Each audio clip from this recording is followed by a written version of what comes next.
Okay, everyone. Well, welcome back. And here we are again at what episode are we, Doug?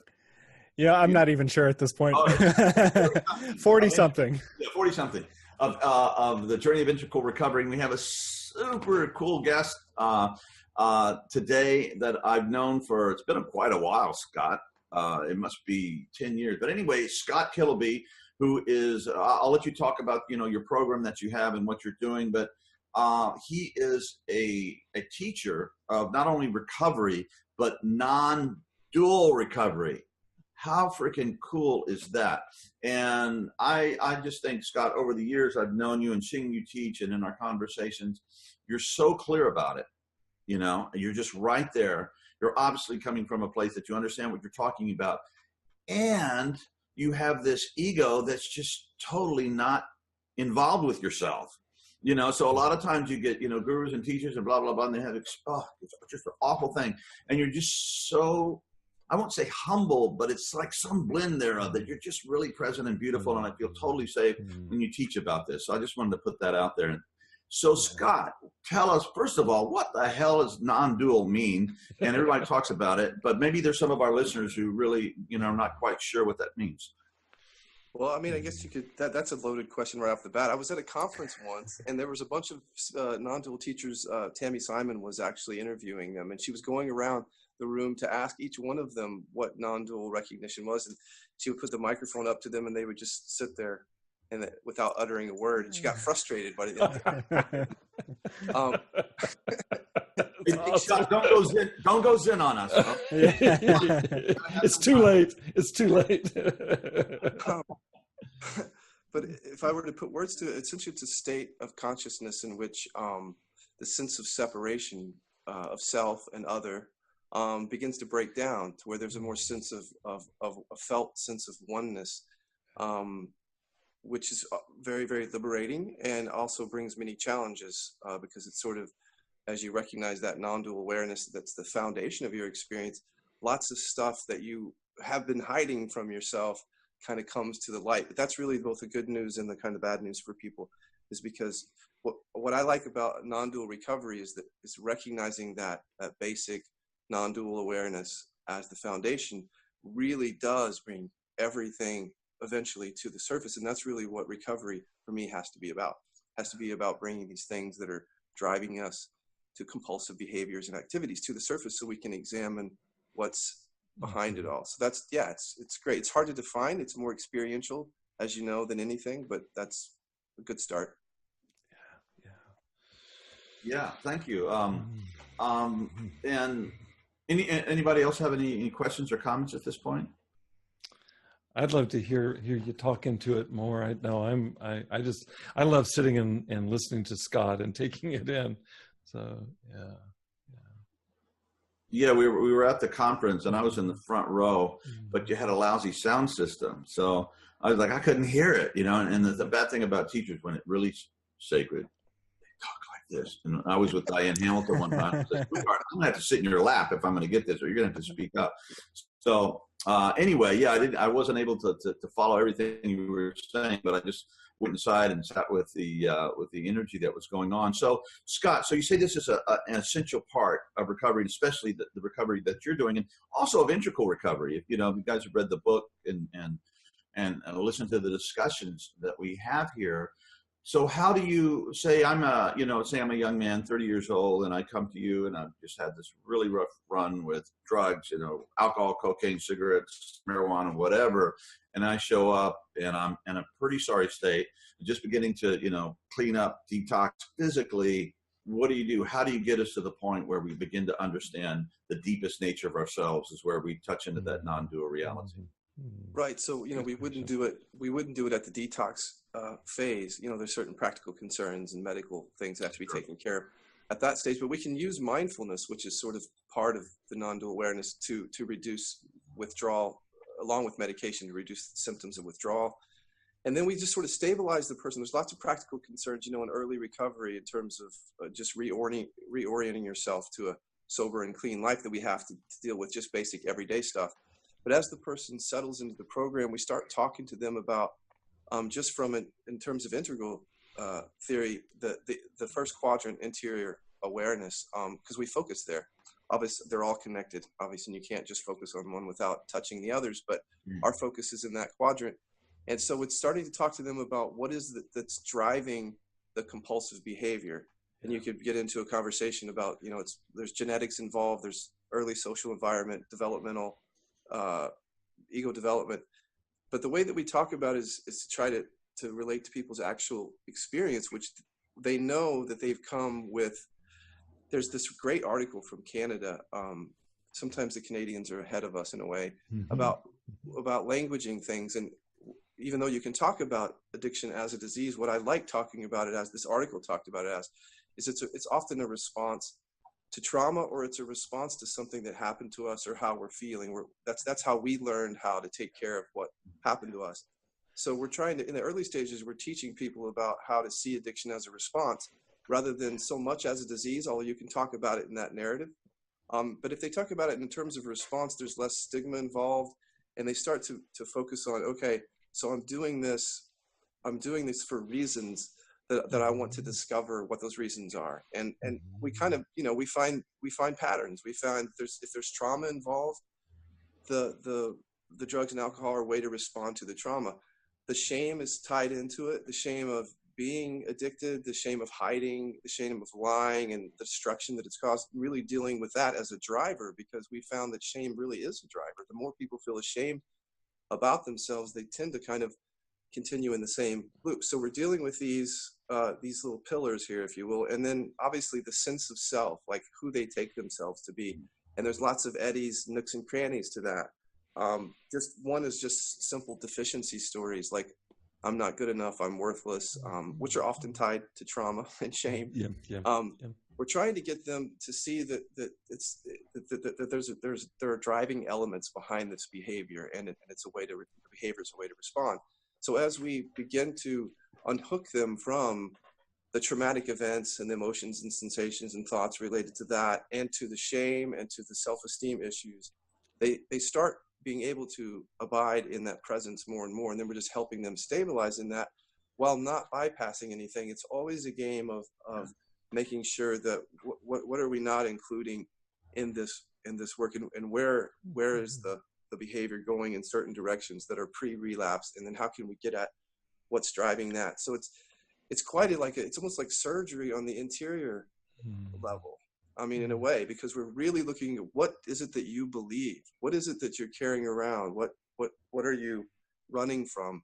And then trying to address that and map it all out too. We map it out with each client, exactly where we think the origins of the trauma, and where's the shame hooked into certain things that happen. And it's broader than that, but we tend to focus on those three things a lot.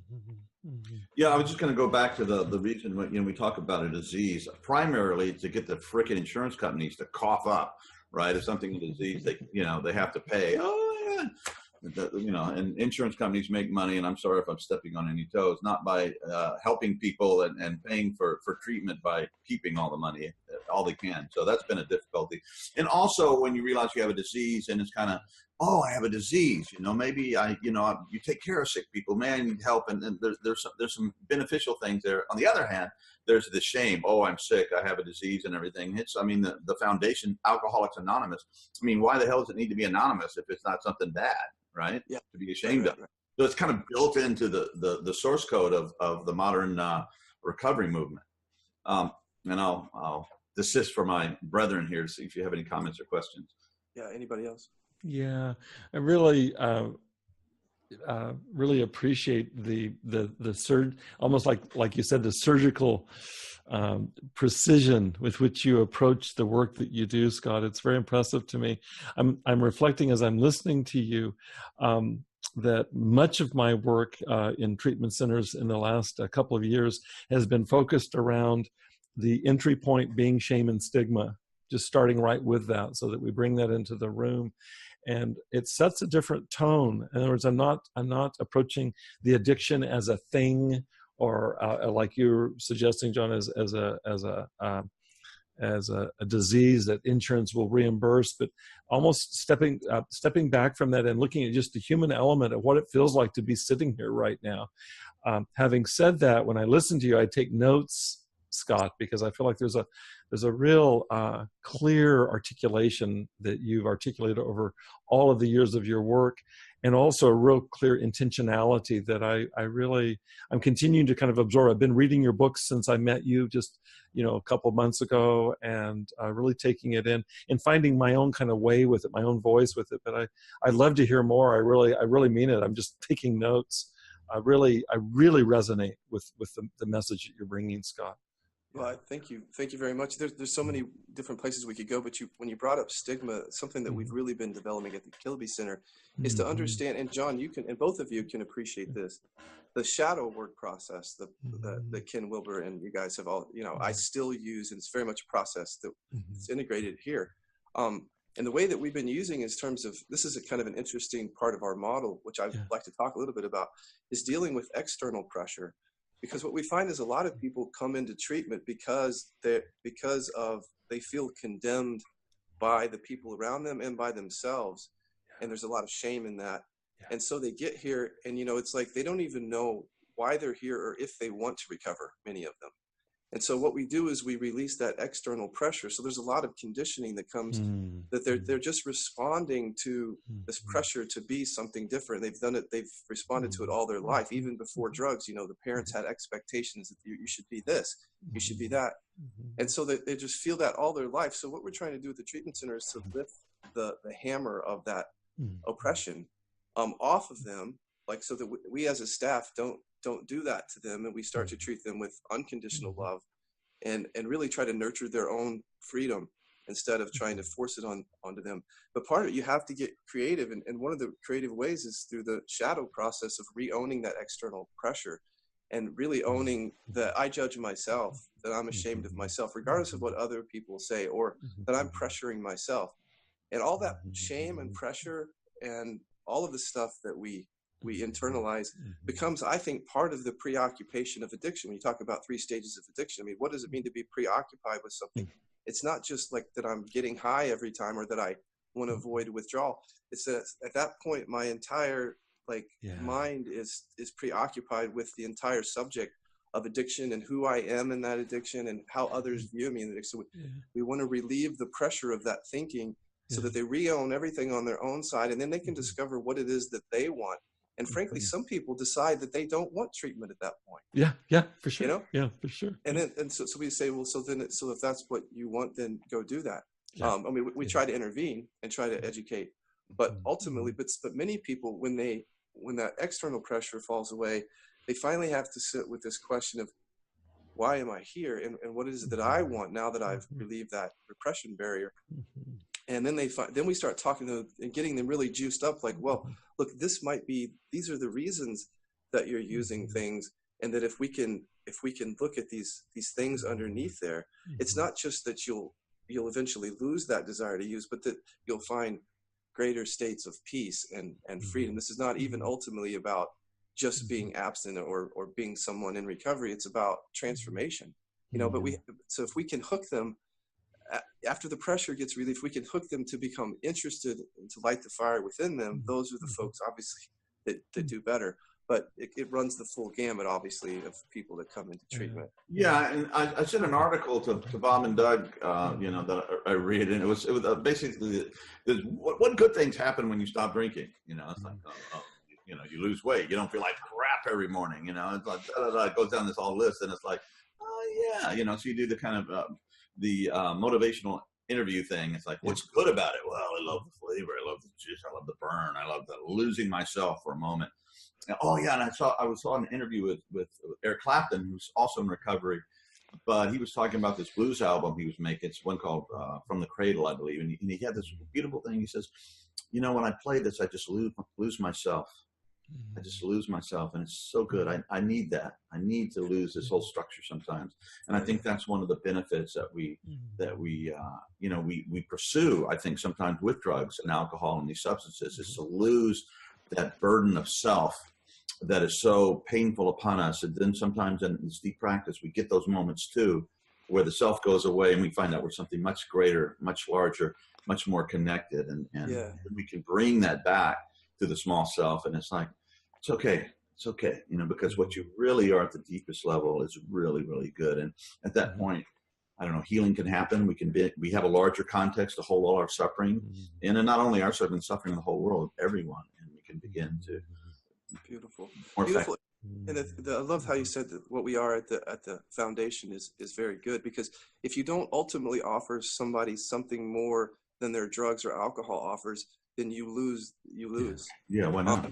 Right. Yeah. And often people think, well, because when I think about when I was using, you said it exactly. When I swallowed a handful of pills or drank alcohol, for a point in time, I lost the structure of myself, and my problems would fall away. Now, obviously, it wasn't ultimately satisfying, because there's an altered state to it too, which, and so then there's all the withdrawal and everything. So I was seeking, I think back then, to lose myself, right? Yeah. And I think ultimately, when you talk about non-duality, it is about losing. You don't completely lose a sense of self, but you certainly can see through the parts that are false or that are weighing you down or that you're clinging to. And it can seem as though that the structure there at the end is very, very light and free. And that's really what we were trying to find when we were using, is that sense of lightness and freeness about who we are and about everything. So yeah, you have to offer them something, but often people will say, well, I can go immediately get high. With this work, I'm not necessarily immediately going to find freedom. I said, yeah, but the high is always temporary, and you can continue to do that. And what we're trying to do here is to bring into a deep sense, almost on some level, a more of an irrevocable freedom and peace. Not that it's not disturbed now and again, right? But that's something. It's not based on just feeling good, because that can happen too with bliss and peace. But more on deep transformation, and I think a lot of people on drugs and alcohol can connect with that message, because they know on some level that that's really what they were doing when they were getting high. Yes. Yeah. There's a word in Buddhism about just the ever-present, I forget the term, just the miraculous ever-present of isness in every moment, so you could be in Dachau or, Auschwitz, or one of those horrible things. And at some level, there's this radiant perfection, and I think even when we have this realization and we begin to stabilize, doesn't mean we're no longer human, that we just sit up there like, a bunch of dissociated Buddhists or Buddhists. Sorry, Buddhists out there. Love you guys.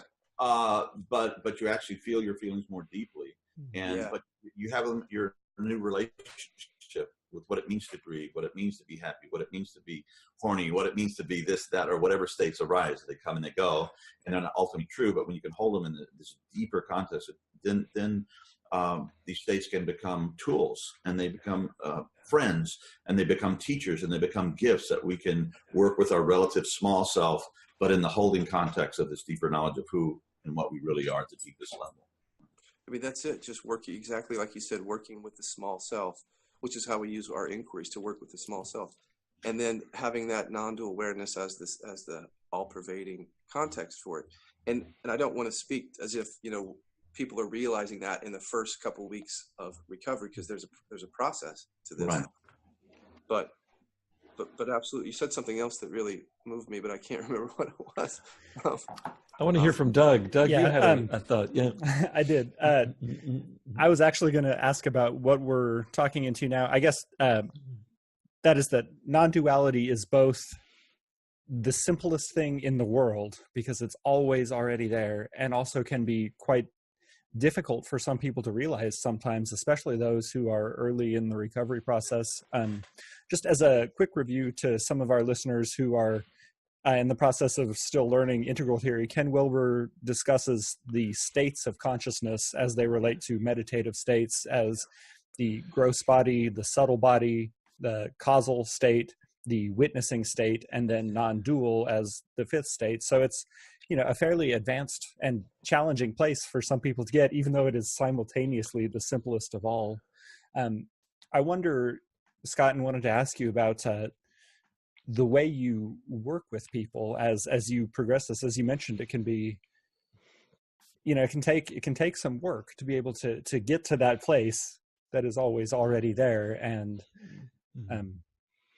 just curious as to how you start to cultivate these realizations and get to that place where from a non-dual perspective, it's hard for me at least to see non-dual awareness and addiction peacefully coexisting, because once you have those realizations and can sustain them, parts of the small s self that were causing our traumatic response patterns just don't seem to matter in the same way anymore. The stigma and shame starts to fall away. And I just wondered how you approach that as you work with people. Yeah, I mean, in some ways, what we're really doing is trying to light a fire that's already there within people, because they've been using drugs, alcohol, sex, whatever, and they've been focused on that. So what we try to get them focused on is this transformation, the possibility of the transformation, which means bringing them to certain states early on in recovery, showing them a taste of what freedom is from shame. And so in order to help light that fire, because certainly within a 60, 90 day, even 5 months treatment episode, we can't necessarily bring them to every place that we want to bring them, but we can light the fire with them. And once, that's what happened for me in my recovery, is once I dropped the drugs and alcohol, I became interested in transformation, and that became my focus. And it was actually a very healthy focus, even though I can tell you that I was a bit obsessed with it, awakening. but you know, it served me well in the end. So there's also the paradox of giving them a bit of a carrot to say there is this deeper transformation that's possible, and by the way, it's found here in the present moment. And you have to actually work with that paradox, because it's also, there's a gradual sort of unfolding into the deeper states that happens, but it's always touching base again and again with the presence of the moment. Yeah, and you have to, I think, going back to what you were saying, Doug, you know, once you got this, but you have to have, it has to be stabilized. Okay. I mean, we can have states of non-duality, boom, you know, it's like, I always joke about, you know, the guy doing mushrooms on the beach in Oaxaca in 68. So, dude, you know, that was so cool. You know, yeah, but that was 68. One of you had done for me recently. And so I mean, first you have to have a taste, right?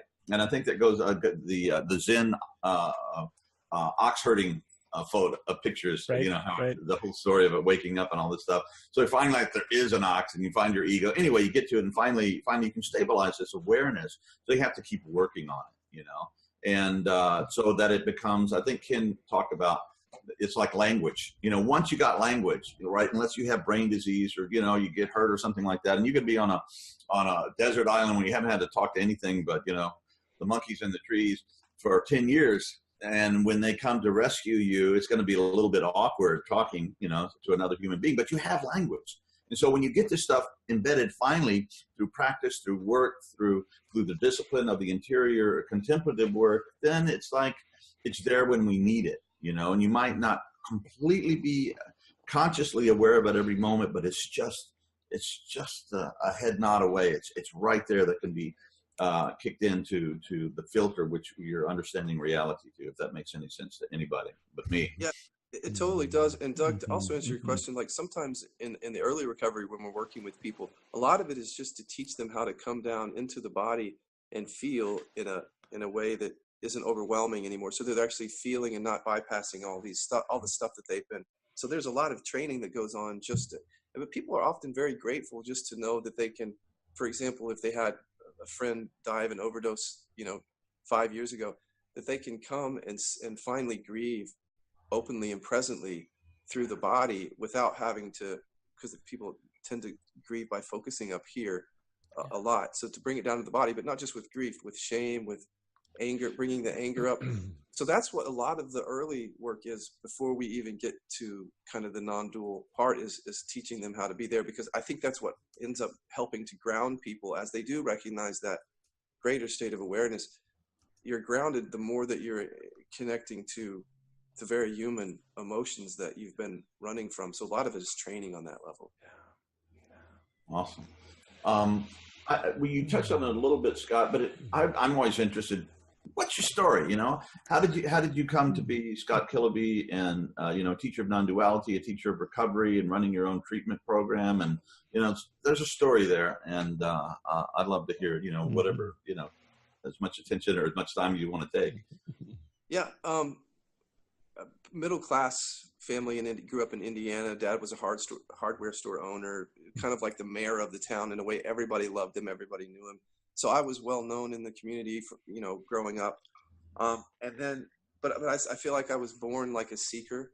Always just looking, seeking, trying to figure out life, understand it, even from an early age.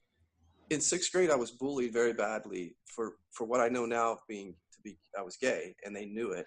And these were my group of friends who turned on me. So there's physical violence, there was ridicule. It was a deeply traumatic experience. I was home from school for about 3 months. And then directly after that, I picked up tobacco and then marijuana and then alcohol, which I know now was a way to medicate the terrifying fear and unlovability that I experienced from that event. So stayed addicted to drugs and alcohol, progressed to my drug of choice, which were painkillers. Because I was diagnosed with an atypical migraine pain in my spine when I was 20. So the doctors, not even asking about I had already been addicted without asking about any of that. They just said, here's some really powerful painkillers. And continued to use that for another 12 to 14 years. And it got progressively worse. Until the end, I was doing unimaginable ways of trying to control my use. Like I would get a big bottle of 90 painkillers and I would lock it into a fireproof safe of mine, literally. And then I would take the key and I would either mail the key back to me or I would go put it in a bank deposit box every night. And that was just so that I couldn't get into the fireproof safe, because if I could get access to anything, I would take it. So I was trying to control my use. And there was lots of other examples of just insane ways of trying to control the use of that. Because when I used them, it was literally like candy. I mean, it would just put 10 pills right here and swallow. And then within 20 minutes, I'd be throwing up and have to put more in. And I would end up just jaundiced. I mean, I'd look in the mirror after 3 or 4 day binge and my skin's just all green and yellow. So eventually I just had one of those rock bottom moments. Literally, it was almost a cliche. I was at my law office practicing law. And I opened up the drawer and I saw one painkiller and I thought that there's no way that's going to work. And there's not enough in the world to satisfy me. And so then called my brother who was in recovery, got involved in the 12-step program, but within which helped a lot. Within a number of 2 or 3 years, I became a spiritual seeker. I mean, just full on, wanted to reach enlightenment, spent my days and nights, living inquiry and living meditation for about 1.5 years. It was really the only thing that I did other than eat and sleep. And I was even doing it during work. Like I was inquiring during work and everything. And then had a very powerful, couple of very powerful awakening experiences. One was just the utter stillness, like that I had never reached before. It's like my jaw was dropped, just how utterly still life was, and it was deeply, deeply satisfying and peaceful. And I was like, oh my gosh, like what, that has always eluded me. And then other examples of just seeing all the different frameworks and religions and philosophies as being rather empty. They're not real in the same way that I thought. There was an illusory nature to all of them, and just a lightness fell over me. And then later on, having an experience of oneness where I was petting my dogs and literally feeling that I am, that I'm that, and they are me. And then walking around and seeing, oh my God, everything is me. Like that, not even me, not me, the small me, but there's no separation anywhere. I couldn't find a crack in the universe. And then tons of laughter, just laughing at time, laughing at how silly we take time to be objective, and death, and seeing that death wasn't real and that we don't die. And then just laughing, literally on the ground, laughing and grabbing the carpet. And then just an overwhelming sense of love that felt like it was devouring. And then that shift stayed around, although as the first big experiences happen, as you know, they're very big. It's like turning the lights on. But it just sort of stabilized as sort of the context of my life after that, kind of living in the now. And then the deeper work of the embodiment and the refinement, as I saw strands of this kind of suffering that was still there, or a sex addiction popped up after that. Who would have known? It was never there before. After the awakening, here came a sex addiction. And then just kind of navigating all these addictions, but watching them fall away as I dealt with the drivers and the beliefs. Like one by one, they would kind of just fall away. And eventually I then decided to write about addiction. And then came the Kiloby Center and so forth. Awesome. It's painful and beautiful. And yeah. I had a similar experience. I was vision questing. I was going through this horrible existential angst. And you know, everybody I love is going to die. Everything's going to pass away, blah, blah, blah, blah. And then this presence came, this holy, sacred presence. And the message was, there is no loss, dummy. I added the dummy, but there is no loss. It's like, what? Yeah. There is no loss. There's a rearranging of the furniture, you know, and really different, interesting, you know, things go on, but there is no loss. Right. Nothing is ever lost. And I was like, oh. Right. Jeez, Lord, or whatever, mystery, Jesus, Buddha, I'm not sure what, but wow. and that just changes the whole damn story. You know, it's like we're really stumbling around in the dark, you know, knocking into each other when it's just, you know, knocking into ourselves. We're just doing it to ourselves. So wake up. Yeah. I love our sharing our stories here, you guys. Scott, I really appreciate it. And Doug, John, you too. And Doug and I've shared stories as well. I remember 20 years ago, I was in a training program at the Jung Institute here in Los Angeles. And here we were, and we were hearing all these seminars. This went on for 6 years. I remember later in the process, I remember asking, could we talk about what it is that got us here, you guys? And it was the first time ever that in that entire program that I had a seminar leader. This would be a certified analyst, finally talking, and he told us stories about surfing in Santa Barbara, where the heavens opened up in essence for him. And Scott, the same for you. And Doug, John, excuse me, I just laugh because this is kind of the reason for the season, and it feels so damn good to be talking about it together. Yeah. It's great. And, you know, John mentioned there's a lot of pain. There was pain, but that's part of the process. Yeah. But it's been beautiful. Yeah. And Scott, if people are, you know, still listening to this, I think that this is, you know, attracting something, a strange attractor here. How do they, and, you know, and I'm sure we'll have this on the screen and everything, but just let us know, how do they get a hold of you? And if they're hurting or their loved ones hurting. And obviously this is a very, very unusual and I think deeply profound model of recovery that you've developed that it's just extraordinary. And how do they get a hold of you, and what do they do? And where is it and all that good stuff? Yeah, the Killaby Centers, we have a couple facilities. We have a detox house for the higher level of care in La Quinta, California, which is really Palm Springs, California.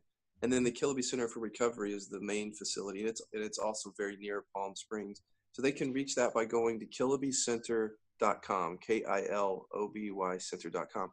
So they can come into our program, or I actually do work with some people on the side, depending on in intensives. But we also have facilitators now doing this work all over the world. So if somebody can't come to the center and they want to work with one of our trained facilitators, we can redirect them there. But just right to the Kiloby Center.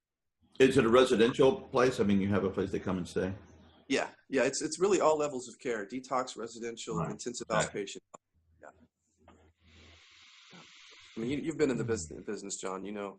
Oh yeah. And it just depends at what point people may want, or the exterior circumstances of their life are forcing them, right, to get into treatment. Like, we're changing the locks, writing you out of the will, I'll never speak to you again, I'm taking the kids, and, you know, blah, blah, and you have to show up, you know. It's like, you don't want it. But again, there were some studies that showed that the rates of success, people that wanted to be in treatment, didn't want to be in treatment, were about the same. But, you know, that was traditional treatment. I don't know if that still stands anymore. But also, you have to determine where somebody is in that level. You know, it's like some people, I mean, I've worked with people who are just doing, 5 or 6 grams of heroin a day, plus 2 bottles of vodka and a bunch of pills and smoking cigarettes and all this stuff. It's like, yeah, you don't, coaching them online is certainly not going to do anything. They need to get detoxed and into a treatment center for a long time. But some people are just starting to lose it, and are said, okay, and I've done really good work with professionals and stuff, because they've had some sense of accomplishing and discipline and hard work has to get, they have that capacity, and they're able to do it on their own. And if they can't, then we'll figure it out. But anyway, there's all these different levels of addiction, and it comes in a lot of shapes and forms, as we know, and we have to, determine what people need, working with them and their family members, loved ones. Yep. Scott, I wanted to talk into, you mentioned the wide variety of levels of care that you provide, to get people all the way through the process, and in the telling of your own story too. You touched on something just critical, which is the importance of continuing that work of inner exploration after you're grounded, after you're sober, after you're starting to get these things, dealing with some of the other things that continue to reveal themselves and continuing to pop up. And I'm wondering, first of all, is that part of your ongoing outpatient treatment in the Kiloby Center as a whole? And also, what else people listening to this can do who are sober and generally feeling good now, or maybe are struggling right now, to continue to work with themselves? If there are particular elements of shadow work or grounding or analysis that can help people deal with those things as they may arise in the post-acute phase? It's a big question. So what's coming up is, in a sense, all of my recovery has been harm reduction. Harm reduction is a new term. And when I first heard the term, I was kind of weary of the term. But when I started looking at it, if you think about, it's a lifelong thing. This is the point of the conversation here, is that it's an unfolding that happens. And if you think of it like on a pyramid of substances and activities, at the very top is your primary one, drugs or alcohol or sex or whatever. But quite often, as that falls away, people are going to the rung right below that, which is the sugar, caffeine, tobacco, sex, porn, love, addiction stuff. And we're constantly trading off these things, and we're reducing harm. So we're still responding, obviously, to our unresolved trauma and our shame and our self-esteem and our problems, still doing it by using things, but we're reducing the harm. So if people can understand, because I think in our culture, we have this idea that if somebody's on drugs or alcohol, that's the problem. That's not the problem. That's simply the way that they're responding to the problem right now. So then as that goes away, we teach people that what's probably going to happen is, okay, now you're going to start wanting to eat a lot of cake, or you're going to find yourself searching for porn, or you're going to find yourself, you're the guy at the AA meeting who can't leave the coffee pot. So what we're trying to get people to do is, really it's all harm reduction until our systems get so stabilized and balanced that we're just not needing to be compulsive about whatever substance is on that rung. Yeah. When you think of it that way, then you can't think of treatment or even recovery as happening within a short period of time. It's not a 30, 60, 90, or even a 5-year plan.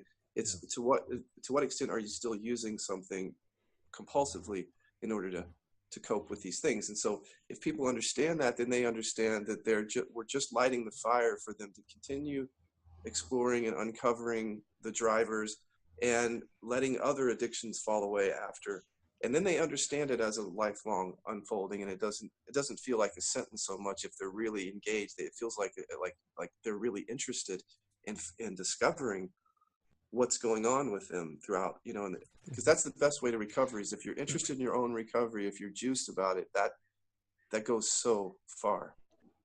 Being a seeker too is an important part of that, whether that's a fire you've lit or something that in your case, and was the case for me. And I certainly, it seems both Bob and John as well were seekers before becoming involved in this work, but it's that continual edging closer and closer to truth, and the burning desire to do so and move closer and closer to all that we are and all that we can be. Yeah, I was going to say that Scott, the process you're talking about, harm reduction, and how it, over time, it sounds really compassionate, and it also sounds eminently realistic. We would like people to come out of a treatment center in 90 days, bulletproof, and have all their habits and this and that and the other. And it just probably that's not going to happen, very often. And so it's a continual process of improvement. And some of the parts, just with the ego structure itself, some of our beloved addicts, when we get to, treatment center, we're so beat up. Maybe we had super dysfunctional childhood with not good enough parents and everything. So we don't have really those ego structure and character built into play so that we can make those long-term decisions. So in some sense, we have to reparent people. And then we have to reparent ourselves in order to have the kind of the inner support so that we can begin that seeking and begin that process of letting the scum, come up, putting the water in, and it starts to flow out. And pretty soon, after a period, the water is completely pure, or if not completely pure, much purer than it was before. And I really like that. And I think that may be, instead of this just binary sober, not sober, recovered, not recovered, whatever the hell that means, there you can see the developmental process that's extended over a lifetime. Yeah, because after 8 years of being in abstinence, for me, I had cancer and then I had a testicular removal. So I had to take painkillers. And of course, in the program that I was in, it was like, well, of course, that's not using. But the way that I saw it was that, because when I took the painkillers after the surgery, I got a buzz off of it. And I remembered, the system remembered the feeling and why it liked that feeling. And what I started to really look at abstinence at that point for my own recovery is like, what is the measure of success of my own recovery? Because I can't say that I haven't taken painkillers now, because I have. And so and everybody was saying, well, that's okay, you had cancer. I was like, but that's not what I'm talking. I'm talking about like, what is the measure of one's success? And so then I started to try to look at, it's really my relationship to all potential addictive substances. Even chocolate cake can be problematic. Anything can be for me. So if my relationship is changing to these things and I'm feeling deeper sense of peace and a sense of love and joy and I'm ending the avoidance and the bypassing in my own life, and I'm really feeling everything, and I'm engaged in my life. I'm not transcendently removed from it, but I'm engaged in it. And if that can happen, then that's powerful. Like, and that's how I for me, it's a little bit oppressive to talk about recovery as either you're abstinent or you're not, because most people, if you look at it, it's probably somewhere on a continuum where people relapse a few times. Many people never get clean, but certain people might slip every now and then, or they'll go from drugs and alcohol to something else. It's just a really wide variety. So what I'm interested in my personal life is, am I free? Am I at peace? Am I connecting with other people in a way that's real and authentic? Am I exercising those parts of myself that have the greatest benefit for me and others?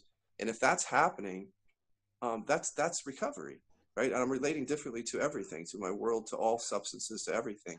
And that to me is more powerful than saying I've 13 years or 14 years in recovery as a time-bound measurement. How I'm doing now is what matters. And can our passions be life-affirming and useful not only to ourselves but to the world? Instead of just, and obviously when you're doing substances or activities or whatever they might be, trying to change your brain chemistry so you feel better, so you can comfort yourself, so you're no longer afraid or whatever it is you're dealing with, you substitute sugar for that. And of course, I'm on this carb-free, low sugar diet right now, and shopping. Oh my God, sugar. Jeez, it's really awful. Anyway, like you said, you reach that stability, and I think the ongoing interior work of the small self becoming well hooked up with the large self begins to quiet the nervous system and begins to make us more resilient, just on a physical, neuro brain level, and our whole nervous system begins to be able to respond and be more at peace more often. And as we continue that, and we begin to do that. And I think we were talking earlier about we're all INFPs, I believe, is that what we're saying on the Myers-Briggs? And so we're all introverts here, but when we get together, something really beautiful happens, and obviously part of that field right now, Scott. So and that's this is a good high. This is an authentically beautiful moment that affirms and strengthens the whole structure, both the non-dual and our small relative little self, the beautiful Scott, the beautiful. I think it's about time to wrap this, but Scott, every time I connect with you, it's like, the last time I did it, I think you said, well, how come we haven't spoken in so long? There's such a resonance here. And I've been pondering something from early on, and I don't want to go into it right now. That's why I asked about time, I think, earlier, Doug. I'd love to have you back for another visitation if you're willing, Scott. I was very touched earlier, as I was by the first time I met you, by, I don't have a language for it so much, but it's like non-oppositional thinking. Yeah. And it was implied in something you said earlier, and I actually was chewing on it as I was listening to you. I'd love to come back to that with you in more depth, maybe on another occasion. I have a lot of thoughts about that, and they're born out of my experience working with clients. The way that you don't set up polarities or dualities, and that you do that very intentionally to embrace apparent opposition, is something that's very parallel to what I really find kind of organically useful with clients. I'm learning from clients what works. And when they come into a setting, like for anybody to come into your presence, Scott, they would be able to feel and taste this, to come into a conversation where I can lead a group where everything will be honored. Everything will be, there's no privileging or higher. It's just, we're going to work with everything. There's something to that. And I even have the chills right now talking about it, because I'm just getting a sense of that kind of by the week. And I feel like you're uniquely qualified by who you are, Scott, to speak into that. And I love to almost have like a whole session just on whatever that's about. You know? Would love to. Absolutely. Yeah. Thank you so much, Scott, for your presence. It's a profound presence. Yeah, absolutely, brother. Absolutely. Deeply. Thank you so much. Thanks, guys.